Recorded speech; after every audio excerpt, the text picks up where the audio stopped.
DCC bank ಚುನಾವಣೆ ರಂಗೇರ್ತಾ ಇದೆ. ಎಲ್ಲರೂ ಅಕಾಳಕ್ಕೆ ಇಳಿದಿದ್ದಾರೆ. ನಿಮ್ಮ ದಿನ ಎಂಟ್ರಿ ಆಗಿಲ್ಲ. ಬೆಳಗಾವಿಯಿಂದ ಮಾಡ್ತೀರಾ ಅಥವಾ ಖಾನಾಪುರದಿಂದ ಎಂಟ್ರಿ ಮಾಡ್ತೀರಾ ಅಂತ ನೋಡೋಣ. ಅದು ಯಾವ ರೀತಿ ಸಮಯ ಸಂದರ್ಭ ಬರುತ್ತೋ ಆ ರೀತಿ ನಡ್ಕೊಳ್ತೀವಿ. ಆದರೆ ಜಿಲ್ಲೆಯಲ್ಲಿ ಒಂದು ಉತ್ತಮವಾದಂಥ ಸಹಕಾರಿ ಬ್ಯಾಂಕ್ ಇದೆ. ಅಪೆಕ್ಸ್ ಬ್ಯಾಂಕನ್ನು ಬಿಟ್ಟರೆ ನಮ್ಮ ರಾಜ್ಯದಲ್ಲಿ ಅತಿ ದೊಡ್ಡ ಸಹಕಾರಿ ಕ್ಷೇತ್ರದಲ್ಲಿ ಅತಿ ದೊಡ್ಡ ಬ್ಯಾಂಕು ಮತ್ತು ಜನರ ವಿಶ್ವಾಸವನ್ನು ಗಳಿಸಿದಂಥ ಬ್ಯಾಂಕು ಅಂದರೆ ಬೆಳಗಾವಿಯ DCC ಬ್ಯಾಂಕು. ಒಂದು ಪ್ರತಿಷ್ಠಿತೆ ಇದು ರೈತರಿಗೆ ಅನೇಕರಿಗೆ ಸಹಕಾರ ಮಾಡಬೇಕು ಅನ್ನುವಂಥ ನಿಟ್ಟಿನಲ್ಲಿ ನೋಡೋಣ. ಸಮಯ ಸಂದರ್ಭ ಯಾವ ರೀತಿ ನಮ್ಮನ್ನು ಇದನ್ನು ಮಾಡುತ್ತೋ ಆ ರೀತಿ ನಾವು ಎಲ್ಲ ಕಡೆ ಆ್ಯಕ್ಟಿವ್ ಆಗಿದ್ದೀವಿ. ನಾವು ಚನ್ನರಾಜು ಒಬ್ಬ ಸ್ವತಂತ್ರ ನಾಯಕ.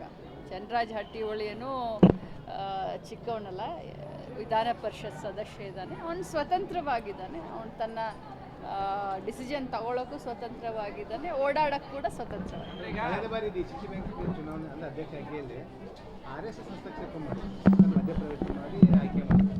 ಈ ಬಾರಿ ಚುನಾವಣೆ ಏನಾದರೂ ಕಾಂಗ್ರೆಸ್ BJP ಅಂತ ನಮ್ಮ ಜಿಲ್ಲಾ ಉಸ್ತುವಾರಿ ಸಚಿವರಾದಂಥ ಸತೀಶ್ ಜಾರಕಿಹೊಳಿ ಅವರು, ನಾವು, ಪ್ರಭಾಕರ್ ಕೋರೆ ಸರು ಎಲ್ಲರೂ ಕೂತ್ಕೊಂಡು, ಯಾಕಂದರೆ ಇದು ಸಹಕಾರಿ ರಂಗ, ಸೊ ಎಲ್ಲರೂ ಕೂತ್ಕೊಂಡು ಮಾತಾಡಿಕೊಂಡು ನಮ್ಮ ಜಿಲ್ಲೆಗೆ ರೈತರಿಗೆ ಅನುಕೂಲ ಆಗುವಂಥ ಡಿಸಿಷನ್ನ ತೆಗೆದುಕೊಂಡು